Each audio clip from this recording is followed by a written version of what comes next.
기독교는 마음의 종교가 아니라 실제적인 종교입니다. 그저 마음으로 예수님을 믿고 그냥 그 예수라는 존재 자체가 주는 평안함을 그냥 누리며 살아가는 게 기독교가 아니고 실제로 하나님께서 우리에게 요구하시는 것들을 살아내며 살아가는 것이 기독교입니다. 하나님께서 우리에게 주시는 가장 큰 요구는 뭐냐면 하나님 닮아가는 거예요. 예수 그리스도를 이제 기준 딱 삼아 놓고 그 하나님이 어떤 분이신지를 알고 그 하나님을 닮아가는 것. 그래서 하나님께서는 우리에게 하나님을 알라 하시고 하나님처럼 살라고 말씀하시는 거예요. 약간 라임이 되죠? 알라 살라? 그만하라 뭐 이런 거죠. 네. 그리고 이 모든 것들을 우리가 스스로 할 수 없기 때문에 성령님께서 우리를 도와주시는 거예요. 성령님께서 우리가 예수 믿을 때 우리 마음속에 오셔서 우리가 하나님의 말씀에 순종할 수 있도록 우리를 때때로 말씀을 알려주기도 하시고 그 말씀대로 살아갈 수 있도록 힘도 주시고 가야 하는 방향성도 알려주시고 그게 성령님의 역할이죠. 그래서 우리는 어떻게 삽니까? 날마다 나의 가장 연약한 부분을 하나님께 맡겨드리는 거예요. 하나님, 내가 이 부분이 너무 약한데 하나님께서 좀 도와주십시오. 그러면 내 안에 계신 성령께서 내가 그 약한 부분들을 이겨낼 수 있도록 옆에서 응원해 주시고 때때로는 나의 손을 잡고 이렇게 데려가 주시기도 하고 그 성령께서 우리로 그렇게 살 수 있도록 인도해 주시더라라는 겁니다. 여러분이 씨름하는 연약한 점은 뭡니까? 여러분이 인생을 살아가면서 내가 이 부분이 참 연약한데 하나님 앞에 좀 맡겼으면 좋겠다 싶은 부분들이 있습니까? 만약 있다면 오늘 이 말씀을 통해서 좀 해결함을 받았으면 좋겠어요. 나의 연약함이 무엇인지 그 연약함을 주님께 어떻게 맡겨야 하는지 말이에요. 오늘 본문은 예수를 찾아온 한 청년의 이야기를 다루고 있습니다. 성경은 이 청년을 뭐라고 묘사하냐면 부자 청년이었다라고 이야기를 하고 있어요. 누가복음에서는 이 청년을 뭐라고 말하냐면 관원이었다. 그러니 이 사람은 어떤 사람이었어요? 나라의 관리였어요. 그러니까 권세도 있었겠죠? 게다가 권세만 있었던 것이 아니라 부자 청년이었어요. 아주 돈이 많은 청년이었어요. 부럽다, 그렇죠? 그래요. 뭐 경험해 본 적이 없으니 우리가 뭐 부자가 뭔지 알 턱이 있겠습니까, 그렇죠? 이래도 안 웃으면 어쩌자는 거죠? 성경은 아주 작은 이야기라도 허투루 기록하지 않아요. 성경에서 이 청년을 바라보며 그냥 한 청년이 다가와 라고 이야기하지 않고 아주 부자인 청년이 예수께 다가왔다라고 말하는 것은 그 부자 청년으로 성경이 그를 묘사하는 이유가 있다라는 거죠. 그는 아주 부자였던 것 같습니다. 성경이 그에게 부자 청년이라는 이름을 준 이유는 지금 예수님 앞에 서 있는 이 청년이 그 재물, 자기가 가진 그 재물에 온통 마음이 빼앗겨 있는 청년이었다라는 것을 강조하기 위함이 아닐까 생각해 봅니다. 그가 자기 자신을 예수님께 소개할 때 뭐라고 소개하냐면 예수님, 저는 율법 잘 지킨 하나님 말씀 잘 지킨 아주 착하고 선한 청년입니다 라고 예수에게 자기 자신을 어필해요. 그런데 예수님의 눈에는 그가 어떻게 보이는 줄 아세요? 재물, 자기가 가지고 있는 재물을 인생의 가장 큰 가치로 두고 있는 한 사람으로 성경은 묘사하고 있는 거예요. 자기가 자기를 바라보는 시선과 예수님께서 자기를 평가하는 것이 좀 차이가 났다, 그렇죠? 아마 이 청년이 예수님을 찾아오고 조금 찾아올 때는 좀 자신감이 있었을지도 모르겠어요. 예수님께 찾아와서 어떤 의미에서는 좀 칭찬을 받으려고 찾아왔는지도 모르겠어요. 왜냐하면 율법을 열심히 지켰거든요. 그래서 예수께 당당히 찾아와서 얘기를 해요. 예수님, 제가 도대체 무엇을 하여야 영생을 얻을 수 있겠습니까? 라고 묻는데 사실 오늘 본문을 가만히 읽어보면 왠지 이 청년의 이 이야기 속에 좀 자신감이 드러나는 것 같아요. 예수님께서 이렇게 말씀하시죠. 율법을 지켜라. 율법을 지켜라. 아마 이 청년은 예수께 올 때 이런 마음을 가지고 왔을 거예요. 예수님, 저는 어떻게 하면 영생을 얻을 수 있습니까? 너는 지금까지 율법을 잘 지켰지 않느냐? 이미 영생을 얻었다. 부자 청년이 영생도 얻고 재물도 소유하고 권력도 가진 채 아주 기쁘게 발걸음을 옮기려고 했는데 예수께서 부자 청년에게 이렇게 말하는 거예요. 율법을 지켜라. 그 부자 청년이 이상한 거죠. 난 잘 지켰는데. 그래서 예수께 말씀해요. 예수님, 저는 지금까지 율법을 잘 지켜왔어요. 저는 간음을 하지도 않았고 도둑질을 하지도 않았고 사람을 죽이지도 않았어요. 이 정도면 되는 거 아닙니까? 그런데 예수께서 조금 이상한 얘기를 하세요. 그랬구나. 참 잘했다. 그런데 아직 네가 한 가지 하지 못한 것이 있는데 네 재물을 팔아 가난한 자들에게 나누어 주면 좋겠구나. 이 청년이 사실은 이 타이밍에서 이 대목에서 멘붕이 오는 거예요. 자기가 하나님을 위해서 했던 많은 일들이 있었어요. 주를 위해서 율법을 지켰단 말이에요. 도둑질도 안 했단 말이에요. 그렇게 쉬웠겠어요, 여러분? 쉽지 않았을 거예요. 도둑질하지 아니하고 간음하지 아니하고 다른 사람들 것을 빼앗지 똑같은 이야기죠. 아무튼 살인하지 아니하고 뭐 이런 것들을 하는 것이 정말 쉽지 않은 선택이었을 수 있는데 예수님께서 자기가 놓지 못하는 딱 한 가지 그거 있잖아요. 그냥 재물이 좀 있다는 거. 그 놓지 못하는 딱 한 가지를 가지고 그에게 들이미시는 거예요. 당황했을 거고 서운했을지도 몰라요. 이렇게 열심히 살았는데 내가 잘 살아왔던 거는 칭찬 하나도 안 하시고 내가 좀 갈등하고 있는 그거를 치사하게 여기서 들이미시나? 사람들도 이렇게 많은데 말이야. 따로 불러서 조용히 얘기하시던지. 예수님은 부자 청년의 아킬레스건을 딱 건드리신 거죠. 결국 어떻게 됩니까? 부자 청년 어떻게 해요? 성경에 보면 부자 청년이 근심하며 돌아갔다. 예수님의 그 말씀 순종하지 못했어요. 율법을 다 지켰다라고 얘기했지만 예수께서 그에게 재물을 팔아 가난한 자들에게 나누어 주어라. 너의 이웃을 내 몸과 같이 사랑해라 라는 아주 큰 이 계명을 그에게 툭 던졌을 때 그는 결국 순종하지 못하고 도망가 버렸다라는 거예요. 여러분, 이 청년은요, 자기가 생각하는 아주 중요한 가치가 하나 있었어요. 그런데 그것만 빼놓고는 나머지 전부 다 헌신한 청년이었어요. 예수님께서 원하시는 대로 하나님께서 말씀하신 대로 다 헌신하며 살았던 청년이었어요. 사실 그는 자기가 가진 재물만 빼놓고는 모든 것들을 다 주를 위해서 내어놓을 수 있는 사람이었어요. 사실 그는 최선을 다해 살았기 때문에 우리가 그냥 성경을 쑥 읽으면서 아이고 이거 결국 도망갔구만, 한심한 청년이야, 이렇게 생각할 만큼 그렇게 띄엄띄엄한 청년은 아니었어요. 그는 최선을 다했어요. 하지만 딱 하나, 하나님 앞에 내어놓지 못하는 것이 있었어요. 여러분, 오해하시면 안 됩니다. 오늘 본문을 보면서 부자는 하나님 나라 갈 수 없구나, 이렇게 오해하시면 곤란해요.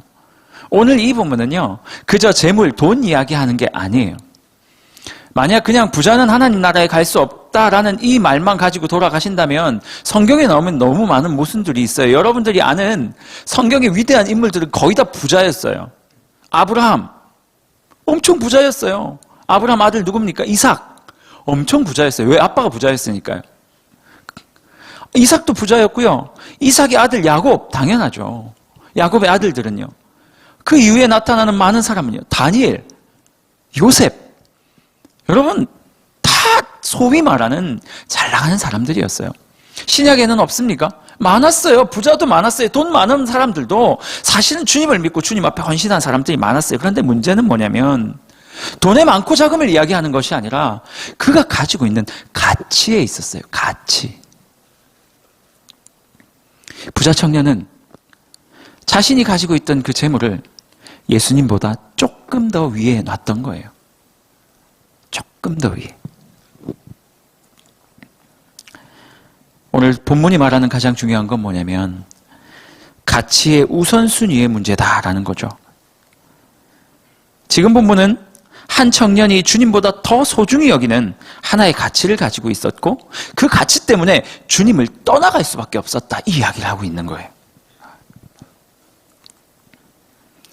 결국 부자 청년은 아까 이야기했던 것처럼 근심하며 떠나가 버립니다. 이 청년과 비슷한 상황에서 예수님을 만난 인물도 있어요.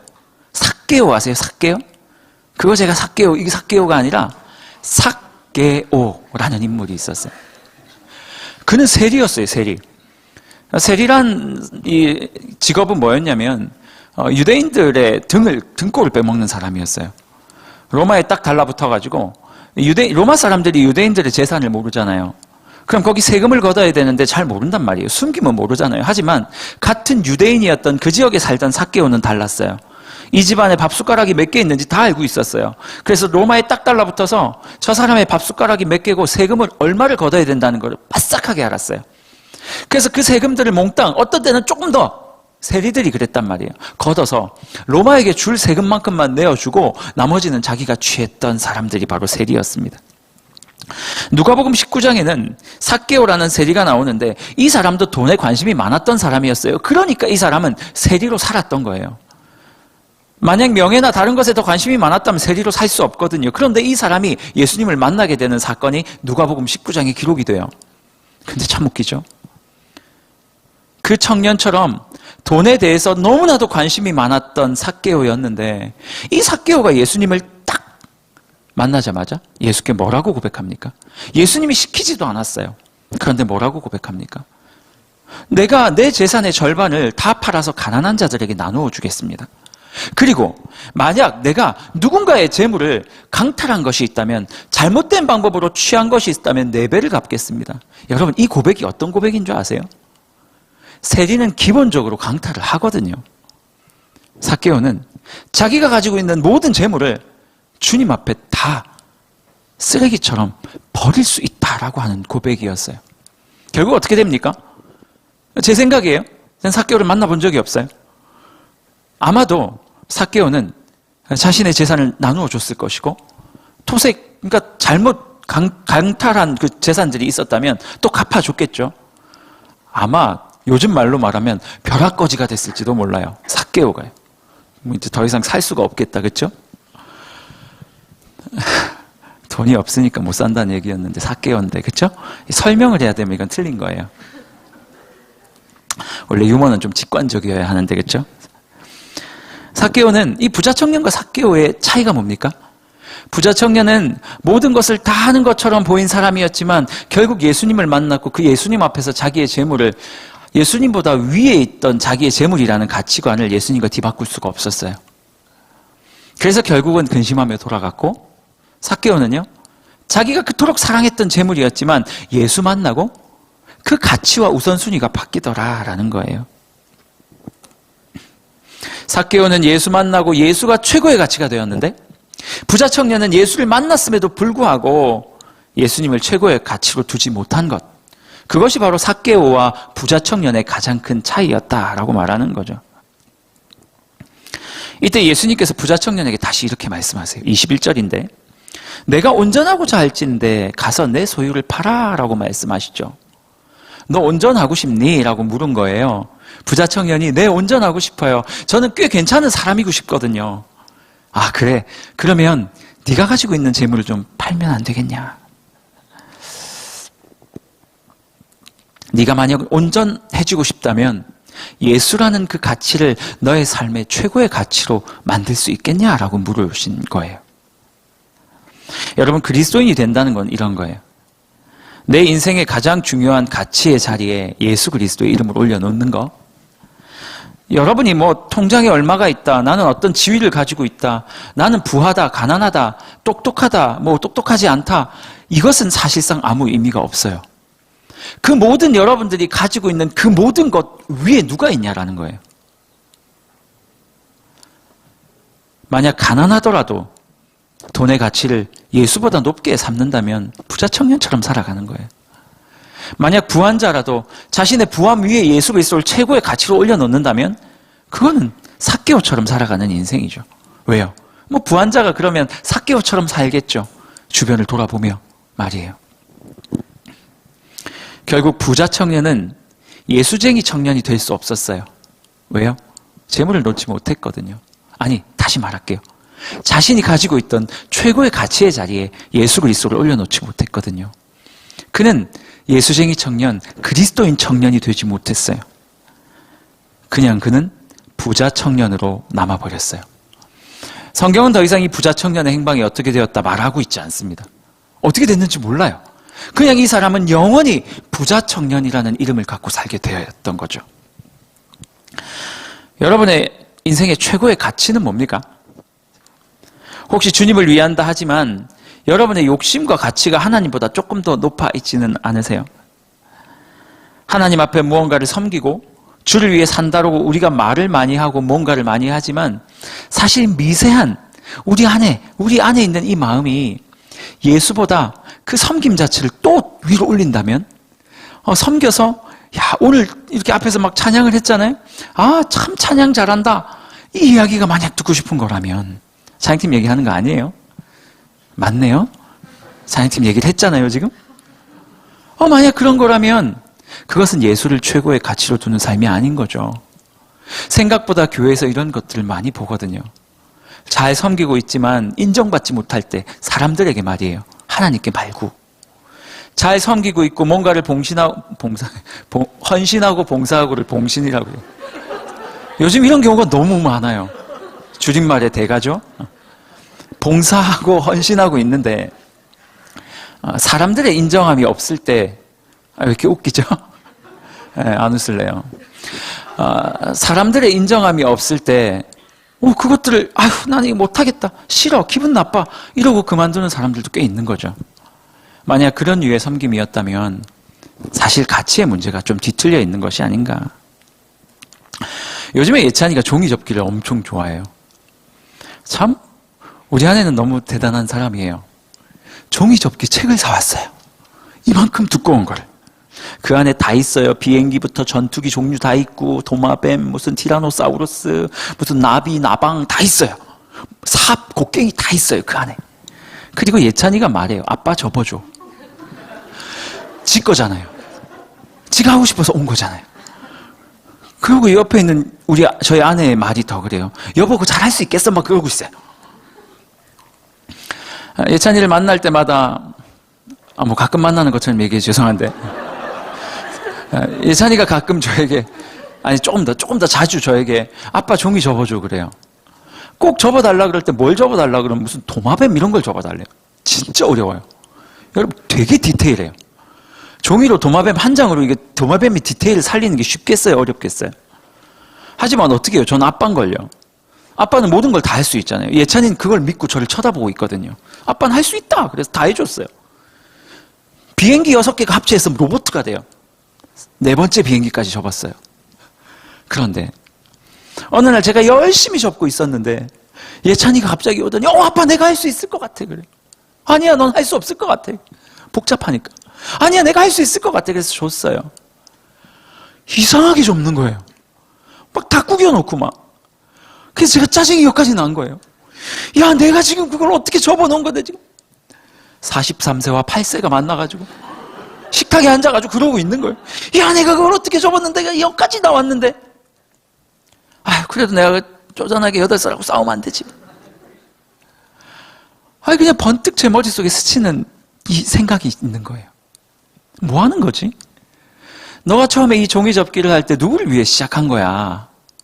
도대체 누구를 위해 시작한 종이 접기인데 무엇 때문에 네가 지금 이렇게 돼 있는 거지? 그렇다고 막 화를 내고 그랬다는 얘기는 아니고요. 그 정도로 쪼잔하진 않아요. 나중에 해보세요, 여러분들도. 오늘 본문을 읽는데 이 이야기가 제 머릿속을 싹 스치는 거예요. 제가 겪었던 이 이야기가요. 예찬이를 위해서 종이를 접기 시작했는데 그 예찬이가 뭘 하고 싶다는데 저는 그 예찬이가 제가 접어놓은 그거를 망치는 게 싫었던 거예요. 내가 이거 해가지고 손톱으로 꽉꽉 눌러서 제대로 접어놨는데 그거를 이렇게 한 번 접어놓으면 그 다음 접을 때 얼마나 힘들 줄 알고 안 예쁘단 말이에요. 깔끔하게 접어야 되는데 나중에 알고 보니까 지금 제가 접고 있는 이 종이 접기는 우리 아들 예찬이를 위해서가 아니고 저를 위해서 접고 있었던 거예요. 그래서 종이 접기의 주인이셨던 그 예찬이가 주인이 가져가겠다는데 부름받은 종이 싫다는 거예요. 왜 그러냐는 거예요. 내가 잘 해놨는데 왜 주인이 그걸 마음대로 주인이 뭐 그렇게 해도 되냐는 거죠. 가치 전도죠. 여러분 어떠세요? 우리의 삶도 이럴 때가 되게 많은 것 같아요. 하나님께서 하나님을 위해서 시작한 우리의 모든 사역과 봉사와 삶과 여러분의 삶들 말이에요. 그런데 어느 순간 예수 그리스도의 가치 그 자리에 다른 것들이 막 올라오기 시작해요. 때때로는 돈이 올라오기도 하고 건강이 올라오기도 하고 내 명예가 올라오기도 하고 나의 자존심이 올라오기도 하고 나의 주변 사람들의 어떤 평판이 올라오기도 하고 그러면서 점점 그 자리가 변질되기 시작하는 거죠. 그런데 여러분 분명히 아셔야 돼요. 우리 삶의 가치의 우선순위가 바뀌지 않으면 결국 우리의 인생은 부자 청년이 되는 거예요. 부자 청년도 율법 열심히 지켰어요. 예배 여러분들보다 훨씬 잘 드렸어요. 여러분들 지각하잖아요, 가끔. 꽤 많이. 한 달에 한 번 여기 나오는데도 지각할 때가 많죠? 부자 청년은 절대 그러지 않았거든요. 정확하게 율법을 지켰어요. 딱 하나 빼고. 재물 빼고요. 오늘은 새가족 등반 축하 예배가 드려지는 날이에요. 진짜 얼마나 어색했을까요? 교회 처음 오겠다고 이제 나 이제 교회 다녀야 되겠다고 딱 갔는데 그냥 온라인으로 수강 신청을 했어요. 4주 온라인 강의를 들었어요. 야, 이제 온라인 끝났다니까 전화가 와요. 그래 뭐라고 말해요, 목사가? 다음 주부터 줌으로 모이면 된대요. 여러분, 솔직히 줌으로 처음 보는 사람하고 인사하는 게 여러분 쉬운 게 아니거든요. 얼마나 어색하겠어요. 전부 처음인데요.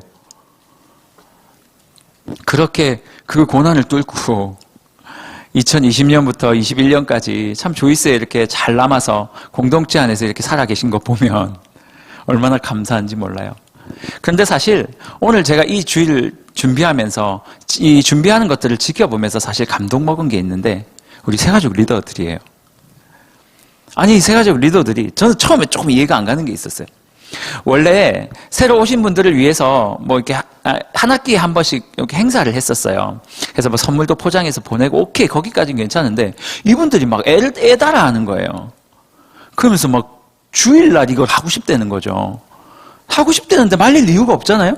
그래서 하라 그랬어요. 그러니까 막 자기들끼리 막 뭐 언제 모여서 붙였는지도 모르겠는데 막 붙여대고 막 영상을 막 돌아가면서 찍고 막 뒤에 뛰어다니고, 뭐 전도사님은 또 영상에 또 피아노를 치면서 막 진짜 치는 거예요. 치는 흉내만 낸 거예요. 내가 볼 땐 흉내만 낸 것 같긴 한데 너무 일정했거든요. 원래 영상이 어땠는 줄 아세요? 전사님이 브이로그처럼 자기 얼굴을 이따시만하게 여기다 들이밀고 이렇게 해서 이렇게 탁 나오는 영상인데 제가 너무 느끼해서 좀 빼라 그랬어요. 너무 서울남자같이 생겨가지고. 잘생겼잖아요. 어쨌든 그렇게 준비하고 이분들이 저에게 막 계속 막 해요. 막 나중에 또 같이 기도하겠죠. 막 기도 제목도 보내주고 뭐 어떻게 할 거냐 그러고 막 이번 주 설교 본문은 뭐 할 거냐 그러고 막 계속 막 물어보는 거예요. 막. 그러면서 제가 이분들이 왜 이럴까 싶은 거예요. 왜요? 한 번도 못 봤거든요. 2020년부터 새가족들 한 번도 못 봤어요. 얼굴을 몰라요.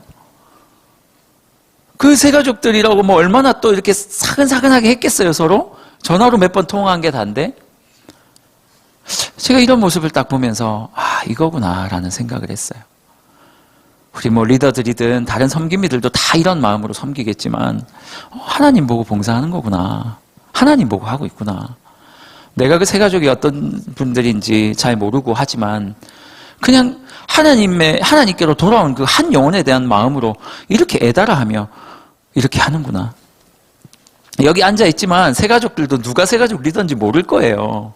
그럼에도 불구하고 이렇게 사역을 하는 거죠. 제자반이 2주 남았거든요. 그래서 누군지는 말 안 할 거예요. 팀장 자매가 제자훈련생이에요. 그래서 왜 이렇게 소리를 크게 내면 다 알잖아요, 사람들이. 제가 어제 그랬어요. 야, 이제 제자훈련이 2주밖에 안 남았어요. 그러니까 그 자매가 와우 막 그러는 거예요. 막 너무 좋아하는 거예요. 근데 왜 이렇게 좋아해요? 그랬더니 나중에 전화가 왔어요. 목사님, 제가 좋아한 게 제자훈련 끝난다고 좋아한 게 아니고요. 제자훈련 너무 좋아요. 이러면서 괜히 안 해도 될 이야기를 하시더니 저에게 뭐라고 얘기를 하냐면, 목사님, 제자훈련도 너무 좋았는데 이 섬김이 여러 개가 있으니까 이게 막 너무 많았던 거예요. 그래가지고 제자훈련이 이제 딱 덜어지니까 이제 그것 때문에 그냥 자기도 모르게 오예스 막 이런 거예요. 오예 막 그런 거예요. 아니, 그렇게 힘든 사람이 왜 이걸 준비를 시작하냐고요. 왜 자기가 이렇게 애써서 또 만드냐고요. 하나예요. 그냥 하나님 보고 하는 거거든요. 그렇게 버거웠는데 주를 위해서 살아가는 거, 사실 우리 리더들, 다른 섬김이들, 또 여러분들이 각자의 삶에서 그렇게 살아가리라 생각해요. 그런데 여러분, 사실 이렇게 사는 게 쉽지 않잖아요. 솔직히 우리의 삶 힘들잖아요. 힘든 거는 절대적인 게 없는 거거든요. 그냥 내가 힘들면 제일 힘든 거예요. 왜? 내가 경험했던 게 그게 다니까. 그냥 그게 힘든 거예요. 힘들잖아요. 주님을 선택하려면 더 힘들거든요. 더 힘들어지거든요. 주님을 위해서 내 가장 중요한 가치 희생하고 버리는 거, 이거 참 어려운 일이에요. 오늘 부자 청년이 그냥 확 돌아간 거 아니에요, 여러분. 예수님 칭찬 안 해주네, 에잇! 그러고 돌아간 거 아니에요. 성경은 뭐라고 말하고 있냐면 부자 청년이 근심하며 돌아갔다라고 말하고 있어요. 근심하며. 여러분 어떤 표정이었을 것 같아요? 어떤 폼으로 걸어갔을 것 같아요? 네 재물을 팔아서 됐거든요 이러고 갔을 것 같아요? 아니에요. 예? 뭐라고요 주님? 근심하며 고개를 푹 숙이고 좌절한 채 돌아가지 않았을까요? 왜? 부자 청년도 그것 때문에 계속 힘들었거든요. 이웃을 위해서 내려놓을 수 없다라는 것 때문에 말이에요. 그럼 어떻게 합니까? 그럼 우리는 어떻게 해야 돼요? 여러분 부자 청년이 왜 하나님 앞에 순종하지 못하고 근심하면서 그렇게 힘들어하면서 세상으로 갈 수밖에 없었는지 이유 아세요? 그건 바로 오늘 본문 16절에 나와 있어요. 오늘 본문 16절에 보면 뭐라고 말하는 줄 아세요? 내가 무슨 선한 일을 하여야 라고 이야기를 하고 있어요. 부자 청년이 예수께 말씀한 게 뭐예요? 예수님 저 영생을 얻고 싶어요. 하나님의 제자, 당신의 제자가 되고 싶어요. 그러면 어떻게 해야 됩니까가 아니었어요. 내가 뭐 하면 돼요 예요. 내가 무엇을 하면 영생을 얻을 수 있겠습니까? 그런데 예수님은 다른 얘기를 해요. 오늘 보면 26절에 뭐라고 말하는 줄 아세요? 예수님이 이렇게 말해요. 사람으로는 할 수 없으나 하나님으로서는 다 할 수 있느니라. 여러분 이 두 가지 본문이 너무 다르지 않아요? 부자 청년이 예수께 나와서 예수님 제가 뭐 하면 돼요? 내가 할게요. 내가 뭐 하면 돼요? 지금까지 율법 잘 지켜왔는데 내가 뭐 하면 되는 거예요? 나한테 맡겨주세요. 너 할 수 있다고? 그럼요. 아닐 텐데? 할 수 있죠. 말만 하세요. 돈 내놔. 예? 그건 좀 아닌가? 내가 힘들게 본 거를 예수님이 와, 나 진짜 이러고 간 거예요. 그리고 예수님이 뭐라고 말씀하세요? 아휴, 네가 하면 못하지, 이놈아. 하지만 하나님이 하시면 가능하다라고 예수께서 말씀하고 계신 거예요. 부자 청년은요, 질문을 바꿨어야 돼요. 예수님, 제가 무엇을 하면 영생을 얻을 수 있겠습니까? 라는 질문을 했으면 안 돼요. 뭐라고 질문을 바꿔야 돼요? 주여, 어찌하여야? 하나님께 물었어야죠. 내가 할게요가 아니라 주님, 어떻게 할까요? 주님 나에게 말씀해 주세요라고 주님 앞에 갔어야 돼요. 오늘 성경은 우리에게 명확하게 이야기하고 있는 거예요. 모든 영생뿐만 아니라 하나님 앞에서 하는 모든 그 행위들, 하나님 앞에서의 가치 변화의 모든 것들은 우리의 힘으로 할 수 없단 말이에요. 뭘로 할 수 있다고요? 하나님께서 하셔야 가능하다라고 성경은 우리에게 말하고 있는 거예요. 부자 청년은 끝까지 내가 하려 했고 예수님은 끝까지 하나님이 하셔야 된다라고 말하고 있고 똑같은 지점에 도달하기 위해서는 말이에요. 얼마 전에 제가 설교 때 이렇게 이야기를 했던 게 기억납니다. 우리 인생의 주어가 내가 아니라 우리의 인생의 주어가 하나님으로 바뀔 때 그때서야 비로소 우리는 하나님의 백성으로 살아갈 수 있다고요. 우리가 겪고 있는 모든 어려움, 힘듦, 가치의 변화, 모든 것들 내 힘으로 할 수 없다라는 거예요. 저는 우리 사랑하는 조이스 청년들이 좀 바뀌었으면 좋겠어요. 끊임없이 내가 무엇을 하여야 해요. 끊임없이. 아니에요. 다르게 돼야 돼요. 하나님 도와주세요로 가야 돼요. 왜? 여러분들은 할 수 있는 능력과 힘이 없거든요. 우리 인생의 수많은 일들 가운데 내가 아니라 하나님이 하셔야 한다라고 좀 인정했으면 좋겠어요. 그 일이 뭐가 됐든지요. 예배 드리는 거요? 전도하는 거요? 직장에서 예수 그리스도, 예수 믿는 사람처럼 살아가는 거요? 부모님께 어떻게 대하는 거요? 배우자를 구하는 거요? 몸을 회복시키는 거요? 여러분이 가지고 있는 모든 수많은 고민 앞에서 하나님 내가 뭘 해야 될까요가 아니라 하나님 도와주세요로 가는 게 맞는 거예요. 여러분들이 하나님 앞에서 하나님께 요청하고 그분이 무언가를 한다고 하실 때 그제서야 내가 움직이는 거예요. 이해되세요?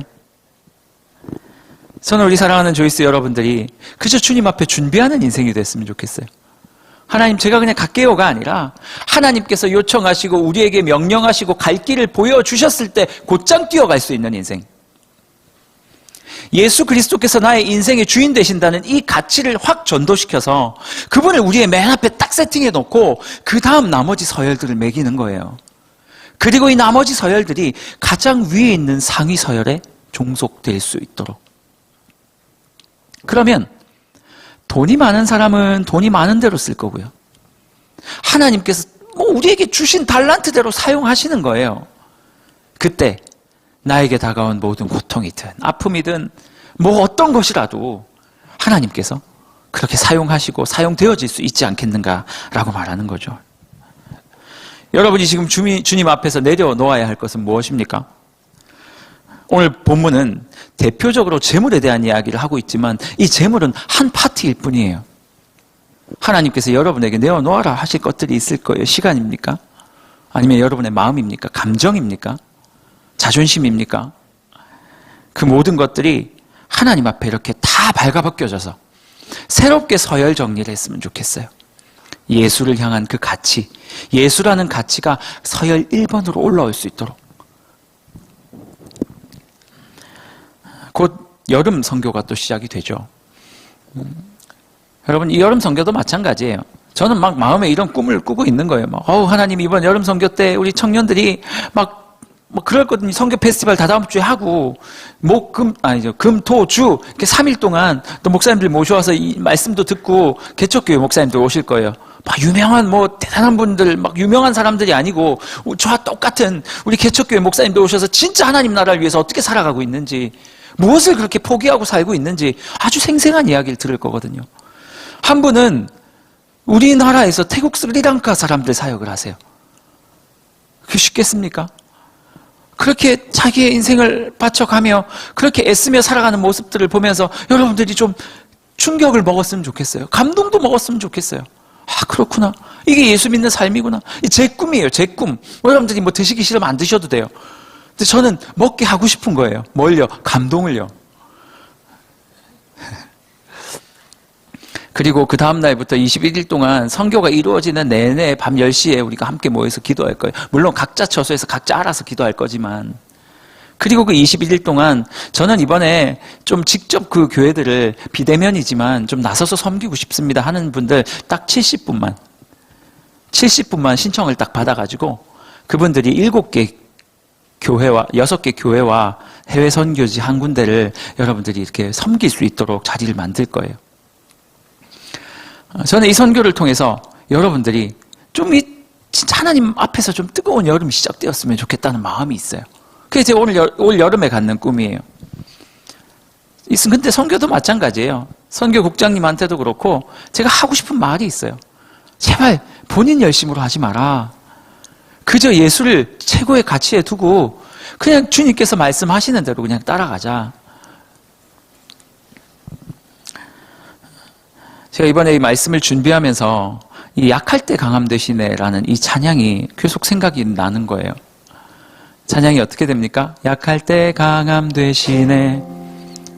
근데 또 약할 때 강함 되시네.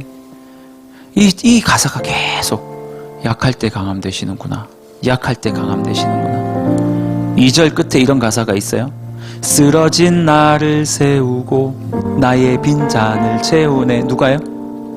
누가 채워요? 주님이요. 여러분이 채운다고 채워집니까?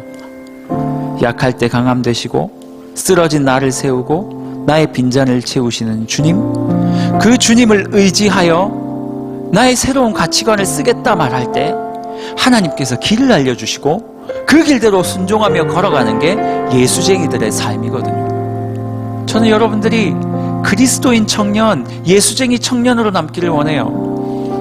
마지막에 부자 청년이란 이 수치스러운 타이틀을 갖고 있지 않기를 원해요. 우리 같이 한번 찬양할 때요, 뭐라도 좋아요. 여러분들의 약점 있잖아요. 하나님 이것 좀 주님 앞에 내려놓고 싶어요. 예수님을 더 사랑하지 못하는 것 같아요. 아니면 하나님 저에게 이런 연약함들이 있어요. 하나님 내가 무엇을 하면 될까요? 라고 묻지 않고 하나님 도와주세요. 그저 하나님 도와주세요. 이거 하나님께서 도와주셔야 해결됩니다. 우리 이런 마음으로 같이 한번 노래하겠습니다. 약할 때 강함 되시